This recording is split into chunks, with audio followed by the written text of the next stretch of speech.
Salam sejahtera untuk kita semua. Salam guru penggerak.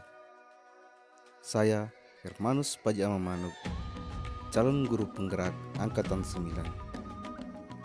Asal sekolah SD Impres Cengolor, Kecamatan Wulanggitang, Kabupaten Flores Timur, Provinsi Nusa Tenggara Timur. Akan memaparkan kesimpulan dan refleksi pemikiran Ki Hajar Dewantara pada tugas koneksi antar materi modul 1.1.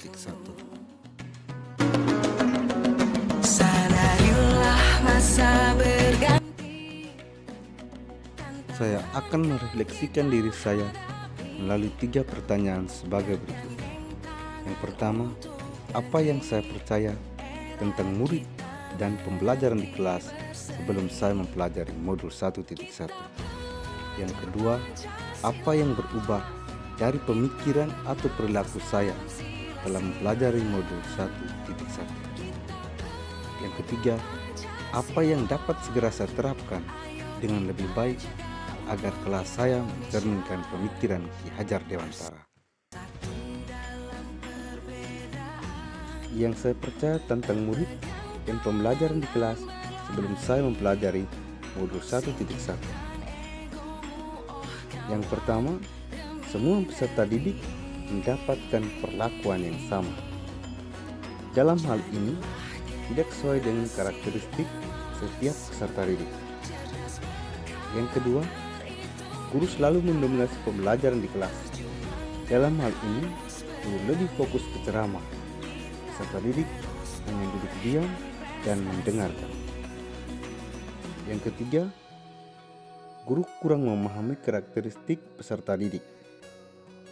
Guru cenderung menyamaratakan kemampuan anak dengan melakukan pembelajaran sesuai dengan zona nyamannya tanpa memperhatikan perbedaan karakteristik peserta didik. Yang keempat, peserta didik pasif dan motivasi belajar rendah. Pada saat menjelaskan materi, mereka kurang bersemangat, dan ketika guru mengajukan pertanyaan, mereka hanya diam. Yang kelima, patokan ketercapaian pembelajaran dari nilai KKM. Yang keenam, suasana di kelas tenang dan anak memahami materi adalah fokus utama guru.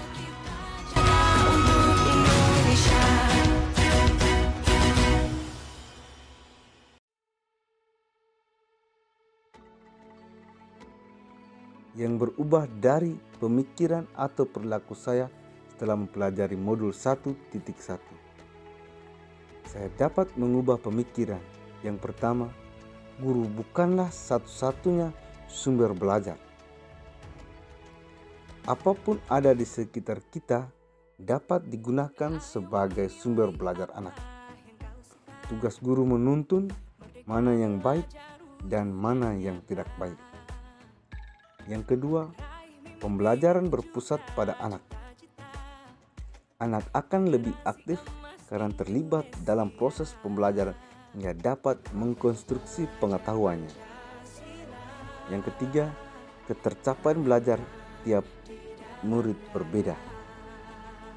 Yang keempat, menghargai setiap karakteristik belajar siswa. Setiap individu memiliki keunikannya masing-masing.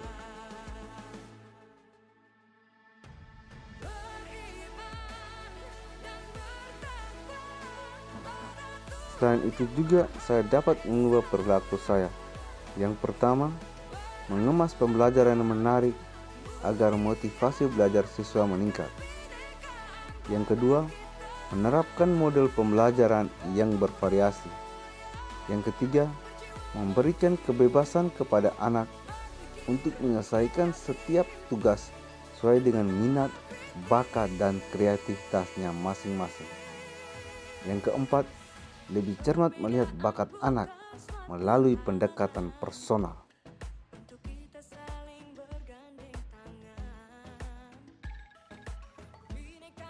Yang dapat segera saya terapkan dengan lebih baik agar kelas saya mencerminkan pemikiran Ki Hajar Dewantara. Yang pertama, merancang pembelajaran yang interaktif dan menyenangkan. 2. Menerapkan pembelajaran kearifan budaya lokal. Yang ketiga, menerapkan model pembelajaran yang bervariasi.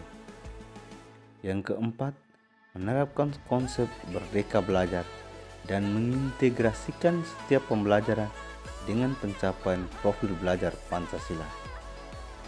Konsep merdeka belajar mengajarkan kepada kita bagaimana seorang pendidik memberikan kebebasan kepada anak untuk bereksplorasi atas pengetahuannya agar mampu menghasilkan ide-ide kreatif dan inovatif bagi mereka. 5. Pembelajaran yang mengutamakan aspek budi pekerti. Kebiasaan baik akan terus saya teladangkan kepada siswa tentang bagaimana mereka bersikap agar menjadi pribadi yang lebih baik dan saling menghargai satu dengan yang lainnya. 6. Pendidikan yang menuntun. 7. Pembelajaran sesuai dengan kodrat alam dan kodrat zaman.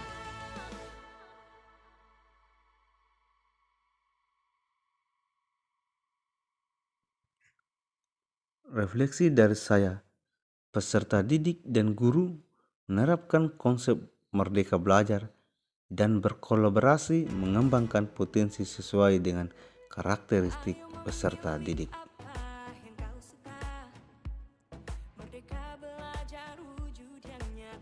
Kesimpulan yang dapat saya sampaikan, dasar-dasar pemikiran Ki Hajar Dewantara harus segera kita terapkan dalam proses pembelajaran di kelas.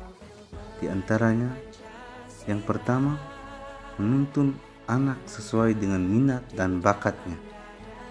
Yang kedua, pendidikan bukan hanya ilmu akademis saja, namun perlu penanaman budi pekerti yang baik. Yang ketiga, pendidikan sejatinya adalah berhamba pada anak. Demikianlah video singkat saya, koneksi antar materi pemikiran filosofi Ki Hajar Dewantara. Salam dan bahagia.